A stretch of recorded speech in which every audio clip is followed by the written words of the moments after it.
Hi,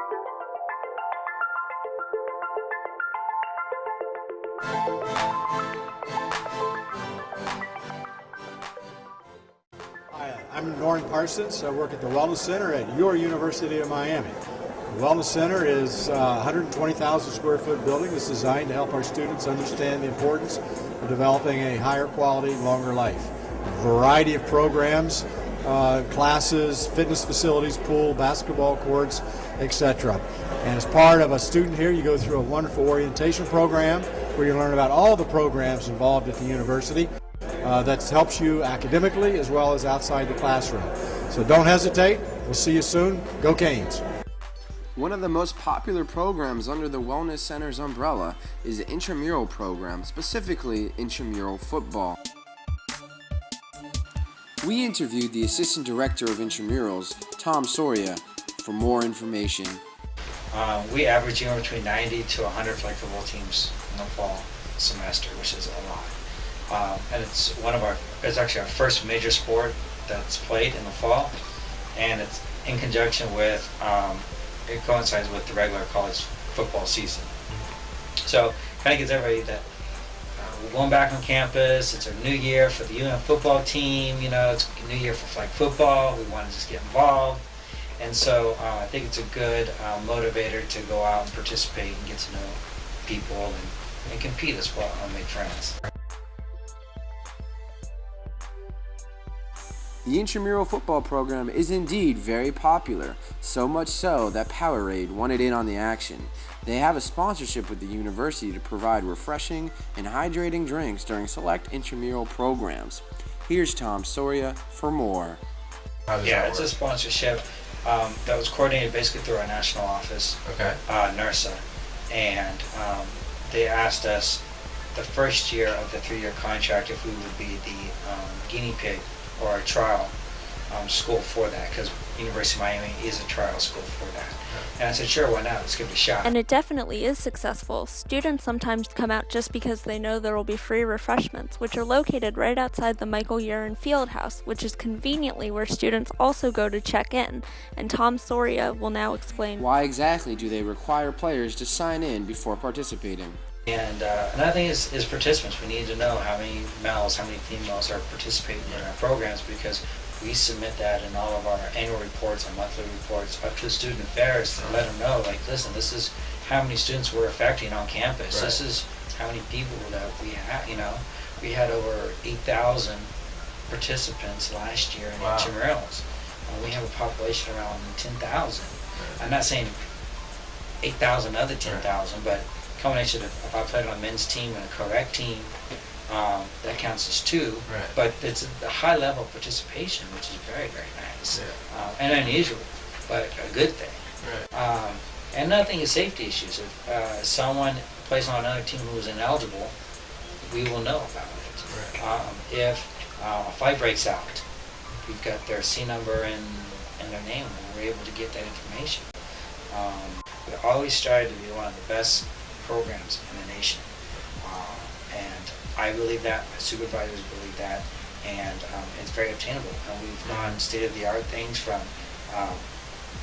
participants want to know when games are canceled due to rain, they can text or email a system that we have on the intramural website, tells them exactly how to do it, and they get a response back. Mm-hmm. So we try to be kind of on a lot of technology stuff, as well as trying to use our Facebook fan page, posting officials of the weeks up there, intramural winners.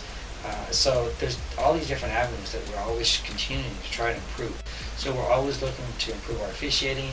It's good that the intramural football program is always looking to improve its officials. However, many argue the officials are great. When problems do arise, the chain of command is as follows. The chain of command at intramural football goes from referees to supervisors and then to administrators, but the intramural supervisors try and do as much as they can to prevent problems from going to the administrators. Here's a little bit about the referees, the supervisors, and even the administrators on what they do on a daily basis, as well as some of their training and what happens, what's the process, and how do they deal with injuries. Classes at the Wellness Center, all 3 were about 2 hours, so 6 hours, and we just had to pass the test. So like over a week, like that was it. Pretty much, it wasn't difficult. Just every week they'll send you an email saying something that people weren't doing well or something that we can improve on, just as a general. So it's just pointed once in a while.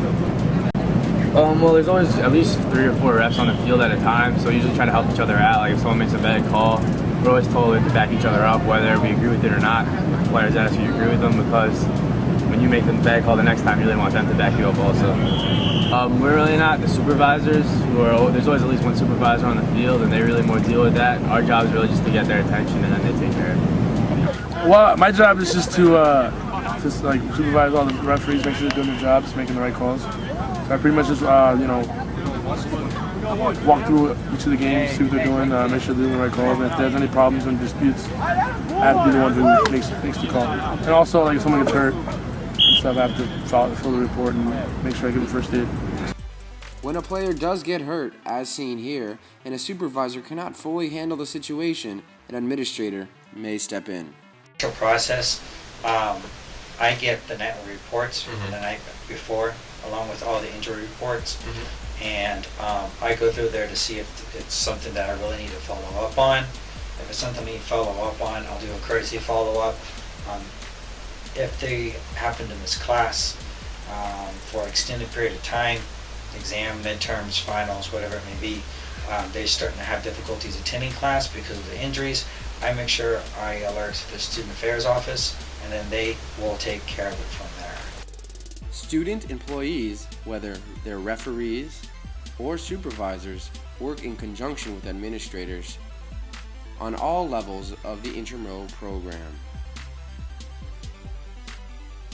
A vast array of students come out to play flag football, ranging from undergraduate to graduate to the Greek life system. Two's my 3rd year now, so long time. This season I've been a little bit busy, so I've only had a few games, and usually I'm pretty active, but it's all based on the schedule. Freshman year, I just decided I want to go to the gym. Kind of interested, I played football in high school, so looked into it, I've had fun ever since, so that's what I do. It's pretty easy. I mean, you just get a team together, and you guys sign up for the top floor of the wellness center, or you just have some free agent. Either one works. Well, at the medical school we have a student government intramural chair, and they basically facilitate everybody who wants to play. All they have to do is send an email, and they sign us up, and that's it. As you can see, running an intramural program consists of much more than meets the eye, including acquiring sponsorships, providing a safe playing environment for both participants and employees, training employees in conflict management, how to deal with injuries, and overall safety. Now, you want to get involved in intramurals? We welcome and encourage that, but Tom Soria has some words of advice. In order to participate in intramurals, you have to be a student that has paid the activities fee, and or a faculty staff member. We will train you. You have to have a desire to learn, to get better, and to hustle.